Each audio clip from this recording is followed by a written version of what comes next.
കൃപയുടെ വാസസ്ഥലം കൃപാസനം. കൃപയുടെ വാസസ്ഥലം കൃപാസനം. ഇത് കൃപാസനം മരിയൻ തീർത്ഥാടന കേന്ദ്രം. ആലപ്പുഴ ലത്തീൻ രൂപതയുടെ കീഴിൽ ദേശീയ പാതയിൽ ആലപ്പുഴയ്ക്കും ചേർത്തലയ്ക്കും മധ്യേ സ്ഥിതി ചെയ്യുന്ന കലവൂർ ദേശത്താണ് ഈ മരിയൻ തീർത്ഥാടന കേന്ദ്രം. ആയിരക്കണക്കിന് തീർത്ഥാടകർ പരിശുദ്ധ മാതാവിന്റെ മാധ്യസ്ഥം തേടി നിത്യവും ഇവിടെ എത്തുന്നു. 1990 ഫാദർ ജോസഫ് വലിയ വീട്ടിലിന്റെ നേതൃത്വത്തിൽ കൃപാസനം ആരംഭിക്കുന്നതും ഇവിടെ ആത്മീയ ശുശ്രൂഷകൾക്ക് തുടക്കം കുറിക്കുന്നതും. തുടക്കത്തിൽ കൗൺസിലിംഗ് മാത്രമായാണ് ഇവിടെ ആരംഭിച്ചിരുന്നത്. കൗൺസിലിംഗിനായി എത്തിയവർക്കെല്ലാം തന്നെ കർത്താവ് നല്ല അനുഭവങ്ങൾ നൽകി. അതുകൊണ്ടുതന്നെ പ്രാർത്ഥനയ്ക്കായി വരുന്നവരുടെ എണ്ണം അനുദിനം കൂടിക്കൊണ്ടേയിരുന്നു. തുടർന്ന് പ്രാർത്ഥിക്കുവാനും ജീവിത പ്രശ്നങ്ങൾ ഏറ്റുപറഞ്ഞ് പ്രാർത്ഥനാ ശരണം നേടാനും വന്നവരെയെല്ലാം കൂട്ടിച്ചേർത്തുകൊണ്ട് 1990 ആദ്യമായി ഇവിടെ ഒരു ഏകദിന ധ്യാനത്തിന് തുടക്കം കുറിച്ചു. അതിന്റെ തുടർച്ചയിൽ തീരദേശ കൺവെൻഷനും ധ്യാനങ്ങളുമായി കൃപാസനം കൂടുതൽ സജീവമായി. അങ്ങനെ കൃപാസനത്തിന്റെ നിറവിൽ നയിക്കപ്പെട്ട ശുശ്രൂഷകൾ എല്ലാം തന്നെ അഭിഷേക വിജയം കൈവരിച്ചുകൊണ്ടിരിക്കുന്നതിനിടയിലാണ് ദൈവം കനിഞ്ഞു നൽകിയ കൃപാസനം എന്ന നാമത്തിന്റെ ദൈവിക പൊരുൾ തേടുന്നത്. 2004 മുതൽ ഞാനും ജോസഫ് അച്ഛനും എല്ലാ കൊല്ലവും ഞങ്ങൾ വേളാങ്കണ്ണി പോകുന്ന പതിവുണ്ട്. ഞങ്ങൾ അങ്ങനെ വേളാങ്കണ്ണി പോയി കഴിഞ്ഞാൽ അവിടെ ഒരു 10-40 കൊന്ത ആൾത്തറയിൽ ഒരുമിച്ച് ഒറ്റ സമയത്ത് തന്നെ ചെയ്തിട്ടാണ് ഞങ്ങൾ എണീക്കാറ്. അപ്പോൾ ഇതുപോലെ തന്നെ 2015 ഞങ്ങൾ വേളാങ്കണ്ണി പോകേണ്ടായിരുന്നു. അപ്പോൾ പതിവ് പോലെ ഞങ്ങൾ ആൾത്തറ ഇരുന്ന് കൊന്ത ചൊല്ലി കുറേ കൊന്ത ആയി കഴിഞ്ഞപ്പോൾ ഒരു 10-30 കൊന്ത ആയി കഴിഞ്ഞപ്പോഴത്തേക്കും എൻ്റെ മനസ്സിൽ അമ്മ ഇങ്ങനെ ഒരു കോൺട്രാക്റ്റ് എന്ന് പറഞ്ഞ് എനിക്ക് ഒരു വാക്ക് തന്നായിരുന്നു. അപ്പം ഞാൻ അച്ഛനോട് പറഞ്ഞ് എനിക്ക് കോൺട്രാക്റ്റ് എന്ന് പറഞ്ഞ് എന്തോ വെളിപ്പെടുന്നുണ്ട്. അവിടെ വെച്ച് കഴിഞ്ഞാൽ പല കാര്യങ്ങളും ഈ മെസ്സേജ് കാര്യങ്ങളെല്ലാം ആൾക്കാരുടെ മുമ്പ് വെച്ചാൽ ഞാനും ജോസഫ് അച്ഛനോട് ഡിസ്കസ് ചെയ്യാറ്. അപ്പോൾ അമ്മ സംസാരിച്ചെന്നുള്ളൊരു ബോധ്യത്തോടെ തന്നെ ഞാൻ അച്ഛനോട് പറഞ്ഞപ്പോൾ അച്ഛൻ പറഞ്ഞു കോൺട്രാക്റ്റ് എന്ന് പറയുന്നത് അത് ബിസിനസ് വാക്കാണ്, കോൺട്രാക്റ്റ് ഇല്ല, അത് ഉടമ്പടിയെക്കുറിച്ചാണ് അമ്മ പറയണത് എന്ന് പറഞ്ഞിട്ട് അച്ഛൻ എന്നോട് പറഞ്ഞ് ഒരു പേപ്പർ അച്ഛൻ എനിക്ക് എടുത്തു തന്നുകൊണ്ട് പറഞ്ഞ് ഇനി അമ്മ സംസാരിക്കണം, ഇതിൽ എഴുതി വെക്കണം, ഇത് അമ്മ സംസാരിച്ചുകൊണ്ടിരിക്കുകയാണെന്ന് പറഞ്ഞ് അച്ഛൻ അപ്പുറത്ത് കുറച്ച് മാറി നിന്നുകൊണ്ട് അച്ഛനും അവിടെ ഇരുന്ന് കൊന്ത ചൊല്ലാൻ തുടങ്ങി. എന്നിട്ട് ഞാൻ അവിടെ ഇരുന്ന് ഒരു 4 കൊന്ത ചൊല്ലിക്കഴിഞ്ഞപ്പോഴത്തേക്ക് അമ്മ അതേപോലെ തന്നെ വെളിപ്പെടുത്തി. അമ്മ പറഞ്ഞ് പാപത്തെക്കുറിച്ച് അമ്മ വെളിപ്പെടുത്തിയായിരുന്നു. ഈ പാപങ്ങൾ നമ്മളുടെ ഉള്ളിൽ ഉള്ളതുകൊണ്ടാണ് നമുക്ക് അനുഗ്രഹങ്ങൾ തടസ്സപ്പെടുന്നത്. അതാണ് അമ്മ വെളിപ്പെടുത്തിയത്. അപ്പോൾ ഞാൻ അവിടെ ഇരുന്ന് പല പാപങ്ങളും അമ്മ വെളിപ്പെടുത്തിയത് എല്ലാ പാപങ്ങളും ഞാൻ അങ്ങോട്ട് നമുക്ക് അനുഗ്രഹം തടസ്സമായിട്ടിരിക്കുന്ന പാപങ്ങളൊക്കെ അങ്ങോട്ട് എഴുതിയായിരുന്നു.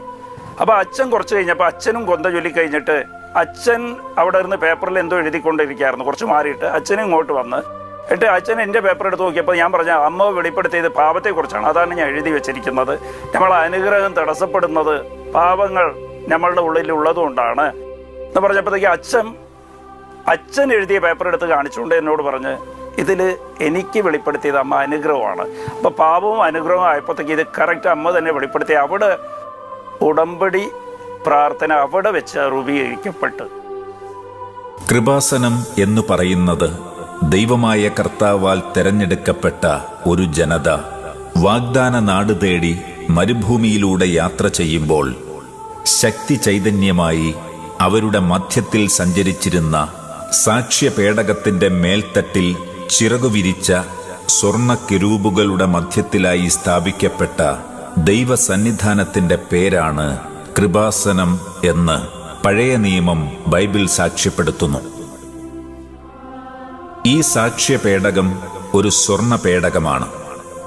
അത് ദൈവനിർദ്ദേശപ്രകാരം മോശ കരുവേലിത്തടിയിൽ നിർമ്മിച്ച് അകത്തും പുറത്തും സ്വർണ്ണ തകിടുകൾ പതിപ്പിച്ച ഈ സാക്ഷ്യപേടകത്തിന്റെ ഉള്ളിൽ 3 അതിവിശുദ്ധ വസ്തുക്കൾ നിക്ഷേപിച്ചിരിക്കുന്നു. 1. മോശയ്ക്ക് ദൈവം നൽകിയ കൽപ്പനകളടങ്ങുന്ന കൽപ്പലക. 2. അഹറോന്റെ പൂത്തവടി. 3. സ്വർണ്ണ കലശത്തിലുള്ള മന്ന അപ്പം. ഈ ദൈവ സാന്നിധ്യത്തെ വഹിച്ചുകൊണ്ടായിരുന്നു ഇസ്രായേൽ ജനം യുദ്ധം ജയിച്ചതും ജെറീക്കോ തകർത്തതും ജോർദാൻ പിളർത്തിയതും വാഗ്ദാന നാട് പ്രാപിച്ചതും.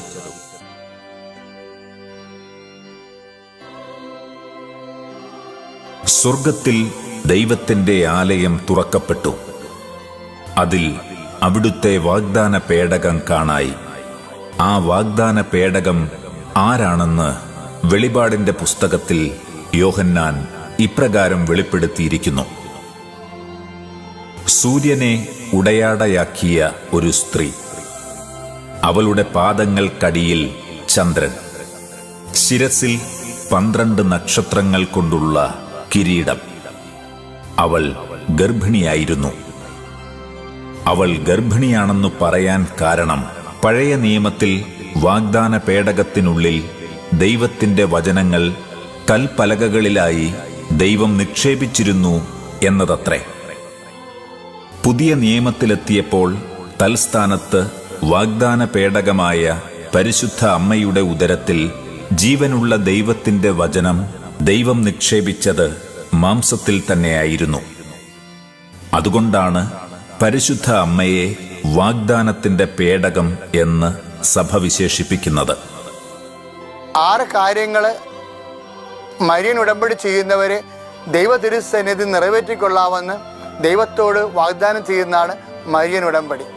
അമ്മയുടെ വചനം പാലിച്ചു, അമ്മയുടെ വചനം മാതൃകയാക്കിക്കൊണ്ട് അവൻ പറഞ്ഞ 6 കാര്യങ്ങൾ, അതായത് നിങ്ങൾ ലോകം മുഴുവൻ പോവുക, സുവിശേഷം പ്രസംഗിക്കുക, അവൻ പറഞ്ഞതാണ്. അവൻ പറഞ്ഞതുപോലെ മരിയൻ ഉടമ്പടി ചെയ്യുന്നവർ പ്രേക്ഷിത വേല ചെയ്യും. ആത്മാക്കൾ വീണ്ടെടുപ്പിന് വേണ്ടി കർത്താവിനെ അറിയാത്തവരെ അറിയിക്കാനും അറിഞ്ഞവരെ ആഴപ്പെടുത്താനും വേണ്ടി ചെയ്യും. അങ്ങനെ 6 കാര്യങ്ങളുണ്ട് മരിയൻ ഉടമ്പടിയിലുള്ളത്. ഞാൻ രോഗിയായിരുന്നു, നിങ്ങൾ എന്നെ കണ്ടു, നിങ്ങൾ എന്നെ സന്ദർശിച്ചു എന്ന് പറയുന്നതും അവൻ പറഞ്ഞതാണ്. രോഗികളെ സന്ദർശിക്കുന്നതും അതുപോലെ തന്നെ ഉപവിപ്രവർത്തനങ്ങൾ ചെയ്യുന്നതും മരിയൻ ഉടമ്പടിയുടെ ദൈവത്തോട് നമ്മൾ ചെയ്യുന്ന വാഗ്ദാനമാണ്. ദൈവവചനം കേൾക്കുകയും അതിനെ ജീവിക്കുകയും ചെയ്യുക എന്നുള്ളത് യേശുവിനെക്കുറിച്ച്, അമ്മയെക്കുറിച്ച് ഈശോ പറഞ്ഞതാണ്. ഈശോ അമ്മയെക്കുറിച്ച് പറഞ്ഞത് അമ്മ എങ്ങനെ അമ്മയായെന്ന് പറഞ്ഞാൽ ദൈവവചനം കേട്ടിട്ടാണ്, അതനുസരിച്ച് ജീവിച്ചിട്ടാണ്. നമ്മൾക്കും യേശുവിൻ്റെ അമ്മയാകാമെന്ന് പറയുമ്പോൾ ദൈവവചനം പറയണത് ദൈവവചനം കേട്ടാൽ അതനുസരിച്ച് ജീവിച്ചാൽ നമുക്കും യേശുവിൻ്റെ അമ്മയെപ്പോലെ ആകാൻ കഴിയും. അങ്ങനെ ആയി കഴിയുമ്പോൾ ഇതെങ്ങനെ സംഭവിക്കുമെന്ന് ചോദിക്കുന്ന എല്ലാ ചോദ്യങ്ങൾക്കും ദൈവം പറഞ്ഞ ഉത്തരവുണ്ട്. പരിശുദ്ധാത്മാവ് നിൻ്റെ മേൽ വരും. പരിശുദ്ധാത്മാവിനെ ദൈവത്തെ ശക്തിയെ നമ്മുടെ മേൽ വരുത്താൻ വേണ്ടി, അവൻ പറഞ്ഞ പോലെ ചെയ്യാൻ വേണ്ടി നമ്മൾ അത് അനുഷ്ഠിച്ച് കഴിയുമ്പോഴാണ് ദൈവത്തിൻ്റെ ശക്തി ആവഹിച്ചിട്ട് ദൈവത്തിനൊന്നും അസാധ്യമില്ലല്ലോ എന്ന് പറഞ്ഞില്ല. അന്നും അസാധ്യമല്ലാത്ത ദൈവത്തെ കൊണ്ട് എല്ലാം സാധ്യമാക്കി തീർക്കേണ്ട ദൈവിക പദ്ധതിയാണ് അത്. മറിയത്തോട് വെളിപ്പെടുത്ത പദ്ധതി അതുപോലെ തന്നെ അനുവർത്തിക്കുമ്പോഴാണ് മരിയൻ ഉടമ്പടി ഉണ്ടാകുന്നത്. ആ മരിയൻ ഉടമ്പടിയിലൂടെയാണ് പെട്ടെന്ന് ദൈവാനുഭവം ഉണ്ടാകുകയും സമയം ചുരുങ്ങുകയും നടക്കാത്ത കാര്യങ്ങൾ നടത്തുകയും ചെയ്യുന്നത്. ഞാൻ നിനക്ക് തരാൻ പോകുന്ന ഈ ഉടമ്പടി പത്രിക നീ പേടകത്തിനുള്ളിൽ നിക്ഷേപിക്കണം എന്ന വചനത്തെ അനുസ്മരിച്ചുകൊണ്ട് പുതിയ നിയമത്തിലെ വാഗ്ദാന പേടകമായ പരിശുദ്ധ അമ്മയുടെ മധ്യസ്ഥതയിലാണ് കൃപാസനത്തിൽ ഉടമ്പടി പ്രാർത്ഥനാ നിയോഗങ്ങൾ എല്ലാം തന്നെ സമർപ്പിക്കുന്നത്.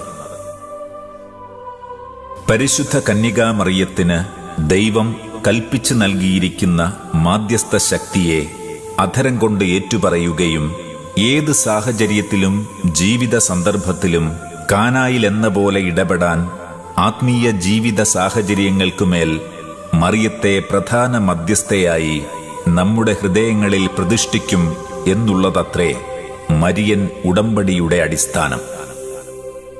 അനുഗ്രഹ സമയത്തെപ്പോലും സ്വാധീനിക്കാനുള്ള അധികാരം അമ്മയ്ക്ക് കൽപ്പിച്ചു നൽകപ്പെട്ടു എന്നത് അടയാളങ്ങളുടെ പുസ്തകത്തിൽ എഴുതപ്പെട്ടിരിക്കുന്നു.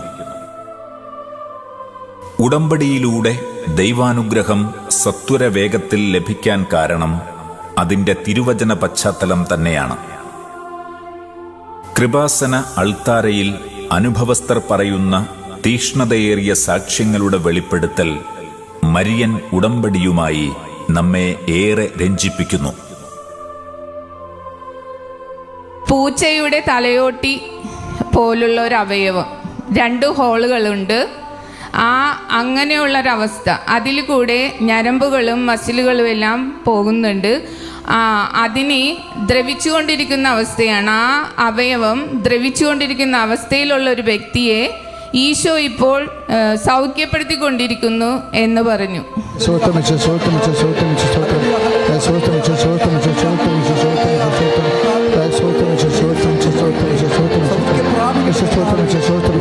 Lord Jesus Christ, pour out His Spirit.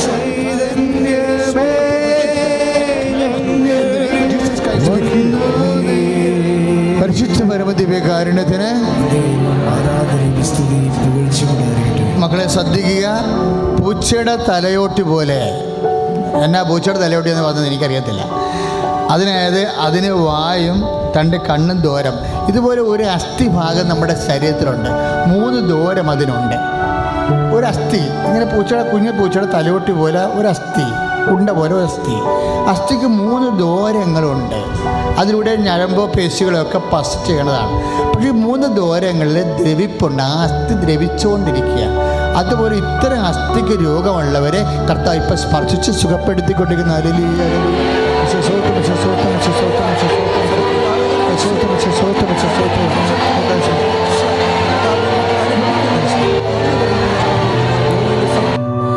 അതിനുശേഷം അപ്പം എനിക്ക് മനസ്സിലായി, എന്നിലായിരിക്കും പ്രവർത്തിക്കുന്നതെന്ന്. അതിനുശേഷം ഞാൻ തനിയെ എഴുന്നേൽക്കുകയും എൻ്റെ കാലെല്ലാം ഫ്രീ ആവുകയും ഒരു കുഴപ്പമില്ലാതെ ഞാൻ പിന്നീടുള്ള ശുശ്രൂഷയിൽ പങ്കെടുക്കുകയും ചെയ്തു. വീട്ടിൽ ചെന്നിട്ട് എനിക്കെൻ്റെ വീടിൻ്റെ സ്റ്റെയർ കയറാൻ പോലും പറ്റൂലായിരുന്നു. ഒരു പ്രാവശ്യം കയറി ഇറങ്ങിയാൽ പിന്നെ വേദനയാണ്. അടുക്കളയിൽ കുറച്ചു നേരം ജോലി എടുത്താൽ ഭയങ്കര ബുദ്ധിമുട്ടായി. ഇത് സംഭവം 14 വർഷത്തിന് മുമ്പ് ഞാൻ ബാത്റൂമിൽ വീണ്, കാല് സ്ലിപ്പായി വീണ്, ബക്കറ്റ്, അലുമിനിയം ബക്കറ്റായിരുന്നു. ആ ബക്കറ്റിൽ വെള്ളം നിറഞ്ഞിട്ടിരിക്കുന്നു. ഞാൻ സോപ്പ് തേച്ച് കഴിഞ്ഞപ്പോഴേക്കും ചെരുപ്പ് സ്ലിപ്പായി ആ ബക്കറ്റിൽ അടിച്ച് വീണ്. അതായത് ആ അവയവം, പെൽവിക് ബോൺ എന്ന് പറഞ്ഞ അവയവം ചതവ്, ഞരമ്പുകൾ 2 ചതവ് പറ്റി.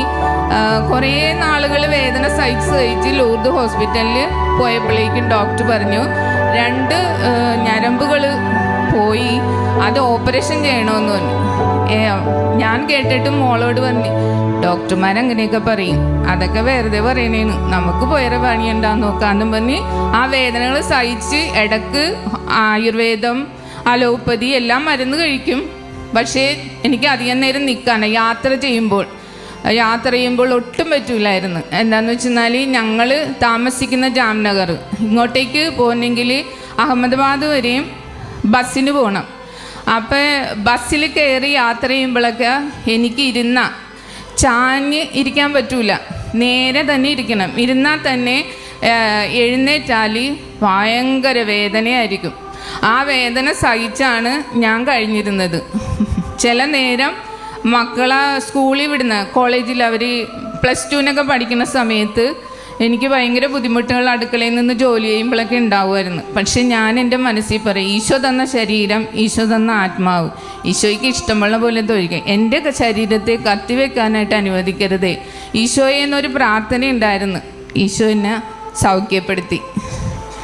ഈ കഴിഞ്ഞ മാസം 22-ാം തീയതി തുടങ്ങി ഞാൻ പൂർണ്ണ സൗഖ്യമാണ്. എനിക്ക് എത്ര വേണമെങ്കിലും സ്റ്റെയർ കയറി ഇറങ്ങിയേ യാത്ര ചെയ്യുക. ഇന്നിപ്പോൾ ഞാൻ വന്നത് ഇവിടം വരെ നിന്നാ വന്നത്. എനിക്ക് യാതൊരു കുഴപ്പമില്ലായിരുന്നു. യേശുവിനും മാതാവിനും 100,000 നന്ദി. പരിശുദ്ധ അമ്മയുടെ മധ്യസ്ഥതയാൽ കൃപാസനത്തിലെ ഉടമ്പടി പ്രാർത്ഥനയിലൂടെ നടക്കുന്ന അത്ഭുതങ്ങളിലും അടയാളങ്ങളിലും വിശ്വസിച്ച് അനേകർ ഉടമ്പടിയെടുത്ത് പരിശുദ്ധ അമ്മയുടെ അനുഗ്രഹം പ്രാപിക്കുന്നതിനായി ഇവിടെ ഓടിയണയുന്നു. പരിശുദ്ധ അമ്മയുമായി ഉടമ്പടി ചെയ്യാനായി എത്തുന്നവർക്ക് കൃപാസനം ഓഫീസിൽ നിന്നും ഉടമ്പടി പത്രിക ലഭിക്കുന്നു. ഉടമ്പടി പ്രാർത്ഥനയിലൂടെ നമുക്ക് ദൈവമഹത്വവും ജീവിത വിശുദ്ധിയും ലഭ്യമാകുന്നതിനായി നമുക്കാവശ്യമായ 6 പ്രാർത്ഥനാ നിയോഗങ്ങൾ വെള്ളപ്പത്രികയിൽ എഴുതാം. ഈ 6 നിയോഗങ്ങളും സൂചിപ്പിക്കുന്നത് കാനായിലെ കല്യാണ വിരുന്നിൽ പരിശുദ്ധ അമ്മയുടെ മധ്യസ്ഥതയാൽ യേശു വെള്ളം വീഞ്ഞാക്കാൻ ഉപയോഗിച്ച 6 കൽഭരണികളെയാണ്. ഈ കൽഭരണികളിന്മേലുള്ള വിശ്വാസവും പ്രത്യാശയും ദൈവസ്നേഹവും ഏറ്റെടുത്ത് പരിശുദ്ധ അമ്മ വഴിയാണ് നമ്മുടെ നിയോഗങ്ങൾ എല്ലാം ഈശോയുടെ മുന്നിൽ ഇവിടെ സമർപ്പിക്കുന്നത്. വെള്ള നിറത്തിലുള്ള ഉടമ്പടി പത്രികയിൽ നമ്മുടെ 6 ജീവിത നിയോഗങ്ങൾ എഴുതി സമർപ്പിക്കുമ്പോൾ പച്ച നിറത്തിലുള്ള ഉടമ്പടി പത്രികയിൽ ഉടമ്പടി പ്രകാരം 6 നിബന്ധനകൾ കൂടി നിവർത്തിച്ചു കൊള്ളാമെന്ന് പരിശുദ്ധ അമ്മയോട് നമ്മൾ വാഗ്ദാനം ചെയ്യുന്നു. ആ 6 നിബന്ധനകളിലൊന്നായ ലഹരി വസ്തുക്കൾ ഉൾപ്പെടെ 3 പാപങ്ങൾ ഉപേക്ഷിക്കുക, 2 നിത്യവുമുള്ള വചനവായന, 3 മാതാവിന്റെ ദിവസമായ ബുധൻ ശനി ദിവസങ്ങളിൽ 1 നേരമെങ്കിലുമുള്ള ഉപവാസം, 4 രോഗീ സന്ദർശനവും ഉപവി പ്രവർത്തികളും ചെയ്യുക, 5 ദാനധർമ്മം ഉൾപ്പെടെയുള്ള കാരുണ്യ പ്രവർത്തികൾ, 6 ഈശോയെ അറിയാത്തവരെ അറിയിക്കുകയും അറിഞ്ഞവരെ ആഴപ്പെടുത്തുകയും ചെയ്യുന്ന മാധ്യമ സുവിശേഷ ശുശ്രൂഷയിൽ വ്യാപൃതരാകുക. കൃപാസനത്തിലെ മരിയൻ ഉടമ്പടിയിലേക്കുള്ള ഒരുക്കങ്ങളുടെ ഭാഗമായി നടത്തപ്പെടുന്ന ക്ലാസ്സിലും കൗൺസിലിംഗിലും പങ്കെടുത്ത് നമ്മുടെ കയ്യിലുള്ള പച്ചയും വെള്ളയും നിറത്തിലുള്ള ഉടമ്പടി പത്രിക കൗൺസിലർ മുൻപാകെ പൂരിപ്പിച്ച് സീൽ ചെയ്ത് കൃപാസനം ഓഫീസിൽ രജിസ്റ്റർ ചെയ്യുകയാണ് അടുത്ത നടപടിക്രമം. തുടർന്ന് പ്രത്യേകം സജ്ജമാക്കിയ മാതാവിന്റെ തിരുരൂപത്തിന് മുൻപിൽ നടക്കുന്ന പ്രാർത്ഥനയ്ക്കിടയിൽ കൃപാസന അൾത്താരയിൽ വെച്ച് ദിവ്യബലിക്ക് ശേഷം 12 പ്രാവശ്യം പ്രത്യേകം പ്രാർത്ഥിച്ച പച്ചയും നീലയും നിറത്തിലുള്ള മെഴുകുതിരികൾ, ഉടമ്പടി തൈലം, വെഞ്ചരിച്ച ഉപ്പ്, കാശുരൂപം, പ്രാർത്ഥനാ കൈപ്പുസ്തകം എന്നീ ഉടമ്പടി നേർച്ച വസ്തുക്കൾ അടങ്ങിയ ഒരു കവർ ലഭിക്കുന്നു. പ്രാർത്ഥനയ്ക്കു ശേഷം പരിശുദ്ധ അമ്മയുടെ രൂപത്തെ കൈകളിലേന്തി പ്രാർത്ഥനാ നിരതമായുള്ള പ്രദക്ഷിണം അമ്മയുടെ സന്നിധിയിലെത്തി മിനോറ എന്ന വിളക്കിൽ എണ്ണയൊഴിച്ച് തിരിതെളിച്ചുകൊണ്ട് ഉടമ്പടി പ്രഖ്യാപിക്കുന്നു.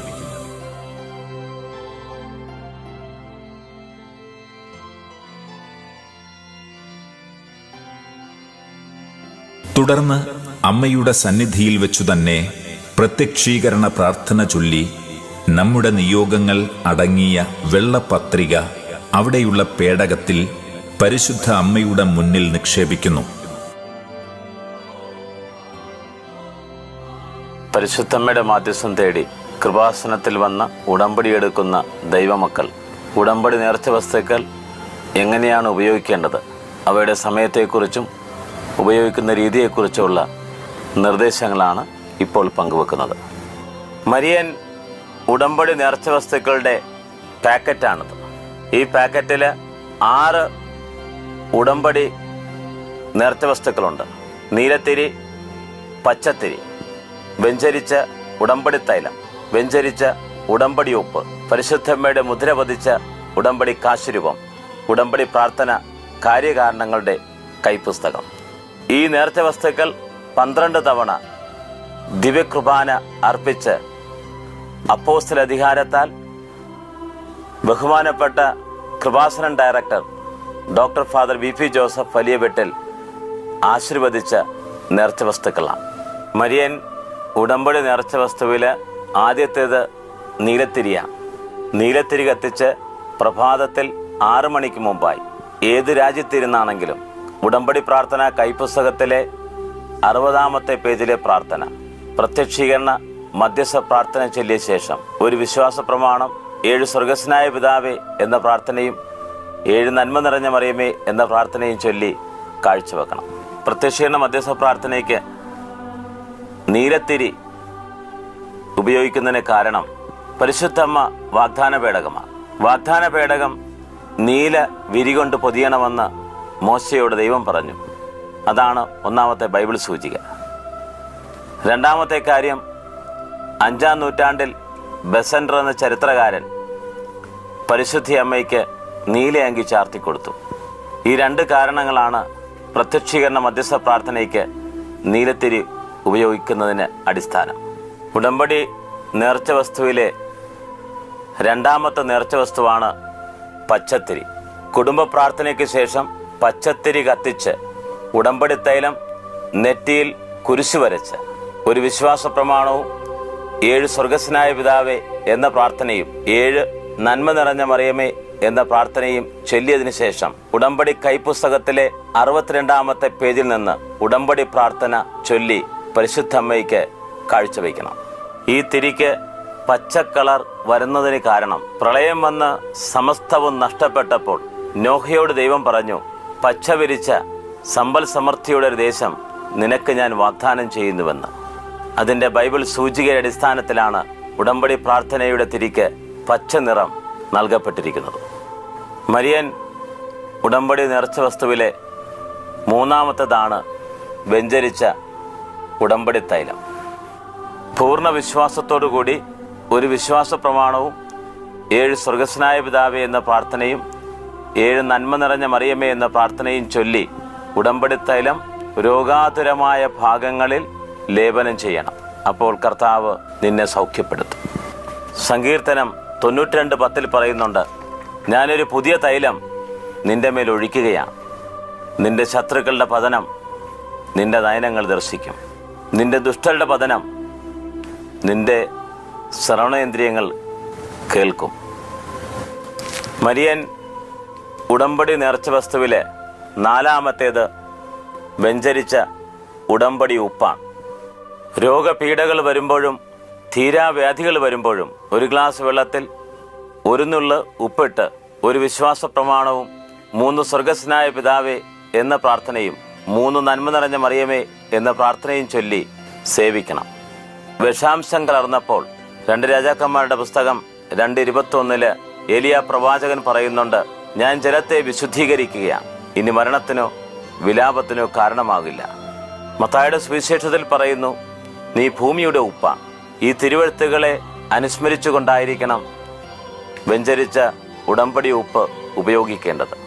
മരിയൻ ഉടമ്പടി നേർച്ച വസ്തുക്കളിലെ 5-ാമത്തെ നേർച്ച വസ്തു മരിയൻ മെഡൽ, അതായത് പരിശുദ്ധ അമ്മയുടെ മുദ്ര പതിച്ച കാശുരൂപം.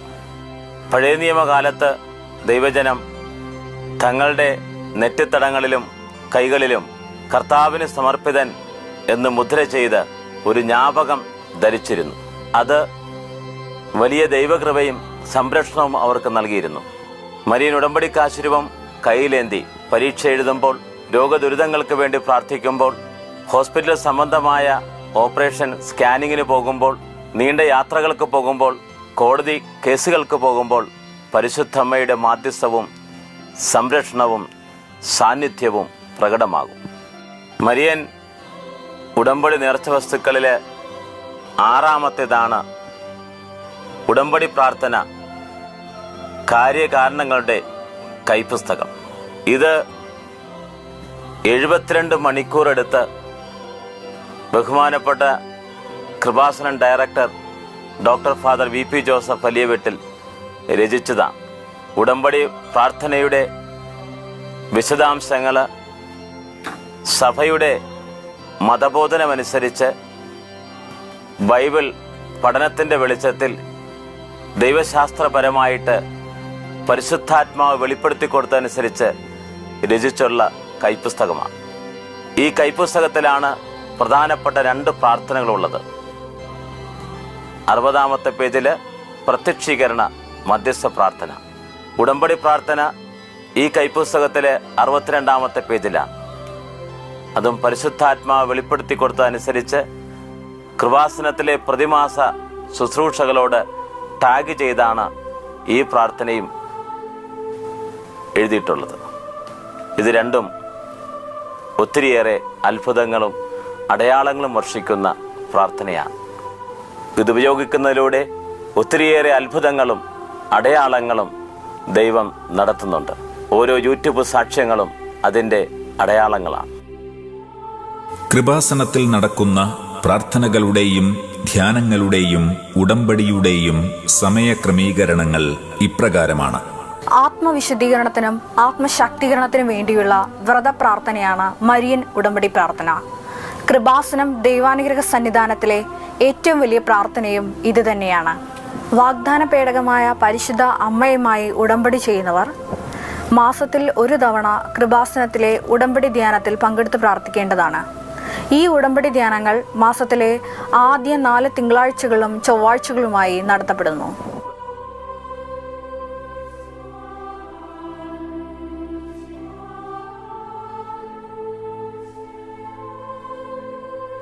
കൂടാതെ 2-ാം ചൊവ്വാഴ്ചകളിൽ കൃപാസനത്തിൽ തമിഴ് കൂട്ടായ്മ നടത്തപ്പെടുന്നു. അന്നേ ദിവസം തമിഴ്നാട്ടിൽ നിന്ന് എത്തുന്ന തീർത്ഥാടകർക്ക് കൃപാസനത്തിൽ മരിയൻ ഉടമ്പടി എടുക്കുന്നുള്ള സൗകര്യം ഏർപ്പെടുത്തിയിട്ടുണ്ട്. ഇതിനു പുറമെ 2-ാം ശനിയാഴ്ചകളിൽ യൂത്ത് മിഷൻ കൂട്ടായ്മയും 4-ാം ബുധനാഴ്ചകളിൽ അഖണ്ഡ ജപമാലയോടുകൂടിയ പ്രേക്ഷിത കൂട്ടായ്മയും നടത്തപ്പെടുന്നു. ഉദ്യോഗസ്ഥർക്ക് വേണ്ടിയുള്ള പ്രത്യേക ഉടമ്പടി ധ്യാനം മാസത്തിലെ ഏതെങ്കിലും ആഴ്ചയിൽ ആദ്യത്തെ 4 ദിവസങ്ങളിൽ വരുന്ന ഏതെങ്കിലും ഒരു പൊതു അവധി ദിവസം നടത്തപ്പെടുന്നു. ഈ വിവരം സോഷ്യൽ മീഡിയയിലൂടെ നിങ്ങളെ മുൻകൂട്ടി അറിയിക്കുന്നതായിരിക്കും. കേരളത്തിന് പുറത്തും ഇന്ത്യക്ക് വെളിയിലും താമസിക്കുന്നവർ പ്രത്യേക നിർദ്ദേശങ്ങൾ പാലിച്ചുകൊണ്ട് മരിയൻ ഉടമ്പടി പ്രാർത്ഥനയിൽ പങ്കുചേരാവുന്നതാണ്.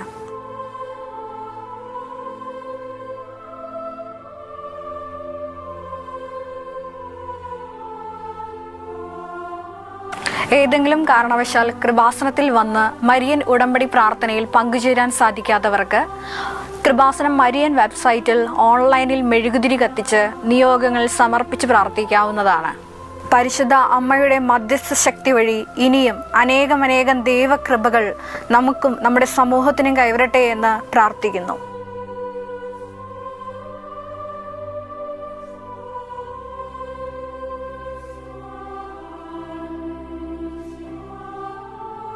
നിങ്ങൾ പശ്ചാത്തപിക്കുവിൻ, നാളെ നിങ്ങളുടെ ഇടയിൽ കർത്താവ് അത്ഭുതം പ്രവർത്തിക്കും എന്ന വചനഭാഗത്തെ അനുസ്മരിച്ചുകൊണ്ട് നമ്മുടെ പാപങ്ങൾക്ക് പരിഹാരവും ജീവിത വിശുദ്ധിയും പ്രാപിക്കുന്നതിനായി കൃപാസന മാതാവിന്റെ അനുഗ്രഹത്തിനായി പ്രാർത്ഥനാ നിയോഗങ്ങളുടെ സഫലീകരണത്തിനുമായി ഉരുകുന്ന മെഴുകുതിരി പോലെ ഏക മനസ്സോടെ പ്രാർത്ഥിക്കുവിൻ.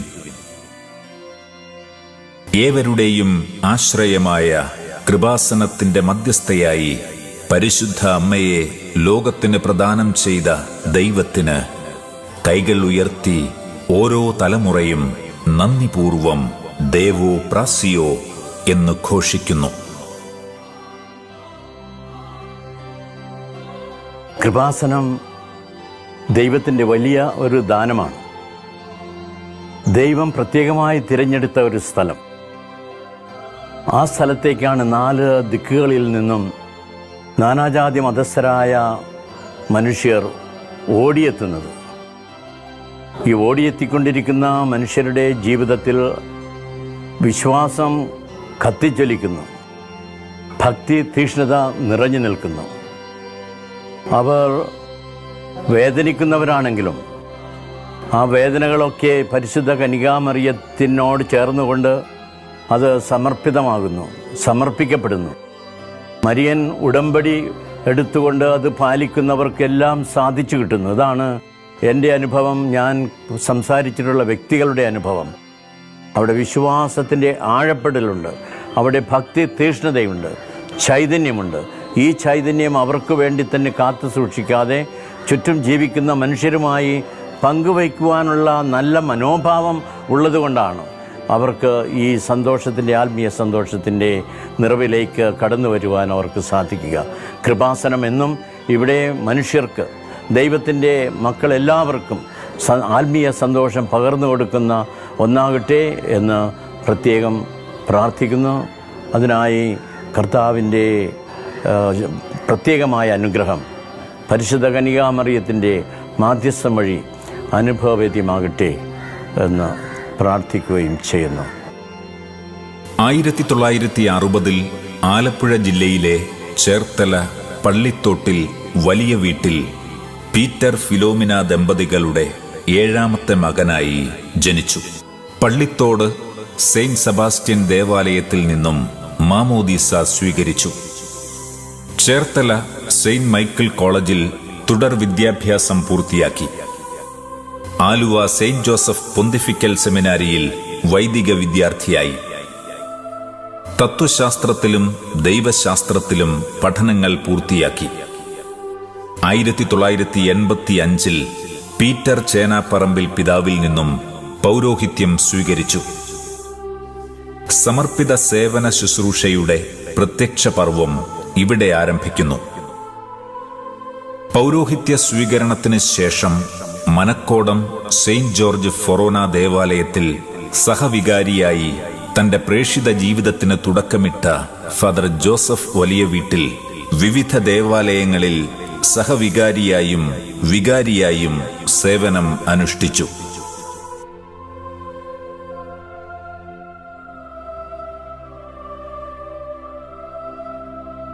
തന്റെ നീണ്ട 34 വർഷത്തെ അജപാലന ശുശ്രൂഷയിലൂടെ സംസ്ഥാനത്തിനകത്തും പുറത്തും അദ്ദേഹം നടത്തിയ ധ്യാനങ്ങളിൽ 1.5 കോടിയിലധികം ജനങ്ങളെ ധ്യാനിപ്പിക്കുകയും പ്രത്യേക പ്രാർത്ഥനാ കൗൺസിലിംഗിലൂടെ ലക്ഷക്കണക്കിന് കുടുംബങ്ങളിൽ സമാധാനം പുനഃസ്ഥാപിക്കുകയും ചെയ്തു. ഇപ്പോൾ തൈക്കാട്ടുശ്ശേരി ജീസസ് ബാപ്റ്റിസം ദേവാലയത്തിൽ ചാപ്ലിനായി ശുശ്രൂഷ ചെയ്തു വരുന്നു.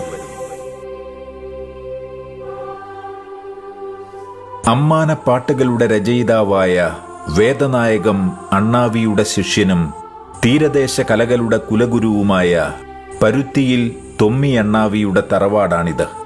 ഇവിടെയായിരുന്നു കൃപാസനം അതിന്റെ ആദ്യകാല പ്രവർത്തനങ്ങൾക്ക് തുടക്കം കുറിച്ചത്. കൃപാസനത്തിന്റെ ആദ്യകാല അടിസ്ഥാന സ്ഥാപക പ്രവർത്തകരായിരുന്നു ഇവർ.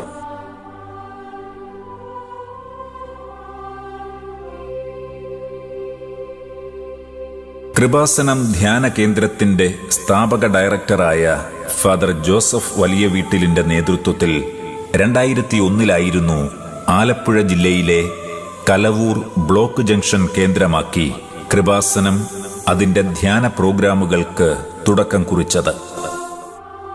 1989 വലിയ വീട്ടിൽ ഡോക്ടർ ഫാദർ VP ജോസഫിന്റെ നേതൃത്വത്തിലാണ് കൃപാസനം ആത്മീയ സാമൂഹിക സാംസ്കാരിക കേന്ദ്രത്തിന് തുടക്കം കുറിച്ചത്. കലവൂർ തീരദേശ ഹൈവേയിൽ തന്നെയാണ് സാംസ്കാരിക കേന്ദ്രത്തിന്റെയും കോസ്റ്റൽ ഫോക്ക് അക്കാദമിയുടെയും പ്രവർത്തനങ്ങളെല്ലാം ഇന്നും നടന്നുകൊണ്ടിരിക്കുന്നത്. ഇന്ത്യയിലെ തന്നെ ആദ്യത്തെ കടലോര കലാ മ്യൂസിയമാണ് കൃപാസനത്തിലെ audio visual digital live museum. കലാ മ്യൂസിയത്തിനും കൃപാസനം സാംസ്കാരിക മിഷനും തുടക്കം കുറിച്ച ഫാദർ ജോസഫ് വലിയ വീട്ടിലിന്റെ യഥാർത്ഥ ഉദ്ദേശം ദേശീയോദ്ഗ്രഥനം തന്നെയാണ്. കൃപാസനത്തിന്റെ പ്രധാനപ്പെട്ട ഒരു വിഷനാണ് തീരകലാ പുനജ്ജീവനം. അതിനുവേണ്ടി ആദ്യം ചെയ്തത് നഷ്ടപ്പെടാതെ അവശേഷിച്ച ഇത്തരം കടലോര കലാരൂപങ്ങൾ സംരക്ഷിക്കുക എന്നതായിരുന്നു. നമ്മുടെ സംസ്കാരവും പൈതൃകവും ദേശവ്യാപകമായി പ്രചരിക്കുന്നതിനും ആഗോളതലത്തിൽ തന്നെ കൈമാറ്റം ചെയ്യുന്നതിനുമുള്ള ഒരു സംവിധാനം കൂടിയാണിത്.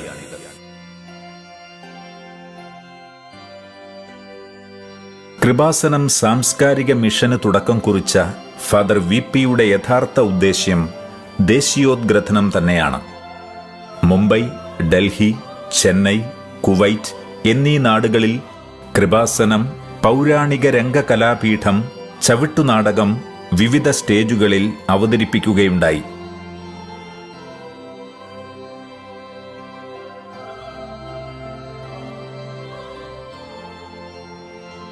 ചെത്തി കാറ്റാടി കടലോരത്ത് 1991 മുതൽ 2000 ആണ്ടുവരെ 10 വർഷക്കാലം കടലോര തിരുവചന ജൈത്രയാത്ര എന്ന ബൈബിൾ കൺവെൻഷൻ നടത്തുകയും അതിലൂടെയാണ് വിശ്വാസികൾ കൃപാസനത്തെക്കുറിച്ച് വളരെ വ്യക്തമായി അറിയുവാനും കൃപാസനത്തിൻ്റെ ഡയറക്ടറായ ജോസഫ് അച്ഛനെ കാണുവാനും തങ്ങളുടെ പ്രയാസങ്ങൾ പങ്കുവെക്കുവാനും എത്തിത്തുടങ്ങിയത്. ജോസഫ് അച്ഛൻ്റെ അത്ഭുതകരമായിട്ട് ഞങ്ങൾ അദ്ദേഹത്തെ വീക്ഷിക്കുന്നത് അദ്ദേഹം ഇങ്ങനെയെല്ലാമാണെന്നുണ്ടെങ്കിലും സാംസ്കാരിക തലത്തിലും സാമൂഹ്യ തലത്തിലും ഒത്തിരി അധികം പ്രവർത്തിച്ചു പോരും. തീരപ്രദേശത്തിൻ്റെ ഏത് വേദനകളിലും, അവിടെയെല്ലാം ഏത് ആപത്ഘട്ടങ്ങളിലും, ഏത് അപകടകരമായ അവസ്ഥയിലും അവിടെ ചെന്ന് നിന്ന് മത്സ്യമേഖലയിൽ പങ്കെടുക്കുന്ന മക്കളെ ആശ്വസിപ്പിക്കുവാനും അവർക്ക് വരുന്ന കഷ്ടനഷ്ടങ്ങൾ അധികാരികളിൽ ബോധ്യപ്പെടുത്തുവാനും അവരുടെ ആവശ്യങ്ങൾ നിറവേറ്റുവാനും ശ്രമിക്കുന്നത് ഞങ്ങൾ കണ്ടിട്ടുണ്ട്. എങ്ങനെ ഇതിനെല്ലാം അച്ഛൻ സമയം കണ്ടെത്തുന്നു എന്നുള്ളത് വളരെ അത്ഭുതത്തോടെ അച്ഛനെ ഞങ്ങൾ നോക്കിക്കാണും. അച്ഛൻ്റെ ഇടവക ഭരണകാലത്ത് മദ്യാസക്തി കൂടുതലുണ്ടായിരുന്ന തീരപ്രദേശത്തെ വ്യക്തികളെ കൗൺസിലിങ്ങിലൂടെ അതിൽ നിന്ന് വിമുക്തരാക്കുകയും അതിൻ്റെ മദ്യനിരോധന സമിതിയുടെ തലപ്പത്തിരുന്നുകൊണ്ട് കേരളത്തിൻ്റെ നാനാഭാഗങ്ങളിൽ പലവിധ ഷാപ്പുകൾ അടപ്പിക്കുവാനും മദ്യനിരോധനത്തിനു വേണ്ടി ശക്തമായി വാദിക്കുവാനും അച്ഛൻ പുറപ്പെട്ടിട്ടുണ്ട്. തീരദേശ ക്രിസ്തീയ കലകളായ ചവിട്ടുനാടകം, പരിചുമുട്ടുകളി, ദേവാസ്തവിളി, അമ്മാനം, പുത്തമ്പാന, വള്ളപ്പാട്ട്, സാമാക്കരോൾ എന്നീ കലകളെ പുനരുദ്ധരിക്കുവാൻ അച്ഛൻ അശ്രാന്ത പരിശ്രമം നടത്തിയിട്ടുണ്ട്. അതിന് ചവിട്ടുനാടകത്തെക്കുറിച്ച് അച്ഛൻ സകല വിജ്ഞാന കോഴ്സും തന്നെ നടത്തുകയും സാഹിത്യ അക്കാദമിയുടെ പുരസ്കാരം വാങ്ങുകയും അത് ഗവൺമെൻറ് തന്നെ പ്രസിദ്ധീകരിക്കുവാനും മുന്നോട്ട് വന്നിട്ടുണ്ട്. ഏഷ്യയിലെ ഏറ്റവും വലിയ കലാകായിക മേളയായ സ്കൂൾ യുവജനോത്സവത്തിൽ അതിന്ന് ഒരു മത്സര ഇനമായി പുരോഗമിക്കുന്നു. ഇന്ന് കൃപാസനം ദൈവം അനുഗ്രഹിച്ചു തന്ന ഉടമ്പടി എന്ന മഹത്തരമായ പ്രാർത്ഥന നടക്കുന്നു.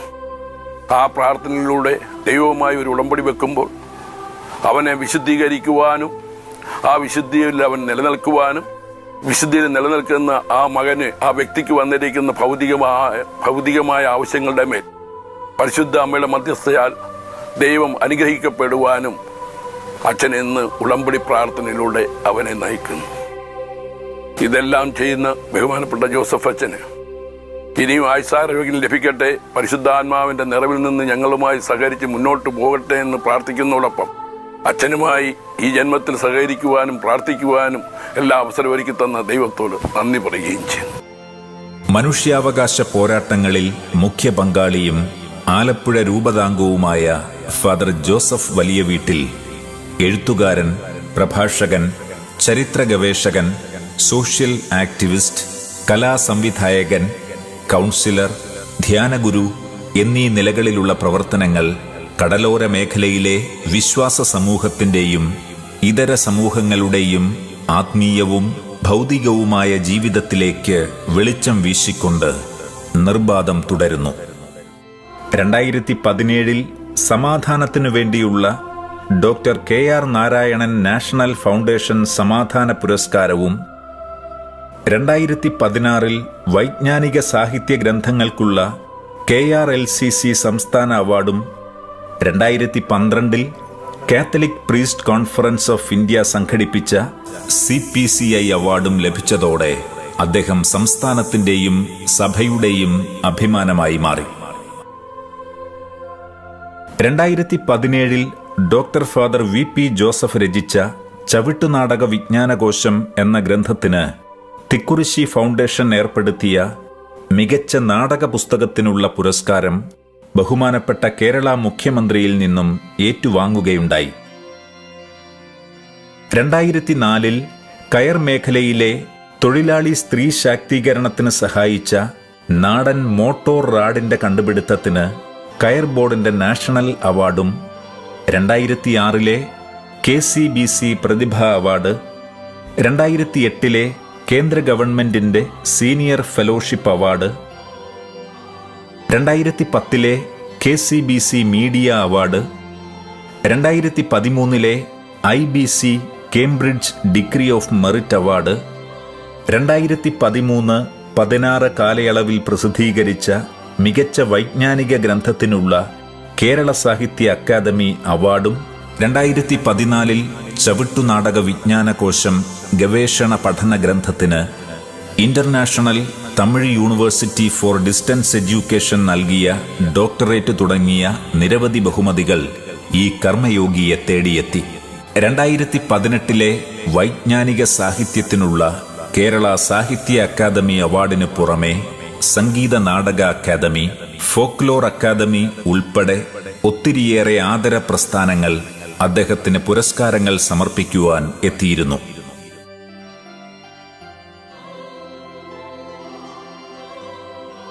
ചൊരിയപ്പെടുന്ന പുകഴുകളും നൽകപ്പെടുന്ന പുരസ്കാരങ്ങളും എല്ലാം അമ്മ മാതാവിൻ്റെ മധ്യസ്ഥതാ കനിവിൻ്റെ അലിവ് സാക്ഷ്യങ്ങൾ എന്നദ്ദേഹം എന്നും ഏറ്റുപറയുന്നു. സേവനം പ്രാർത്ഥനയാക്കി കർമ്മം ആരാധനയാകുന്ന ചര്യാനിഷ്ഠകളിലൂടെ അദ്ദേഹം തൻ്റെ തീർത്ഥയാനം തുടരുന്നു.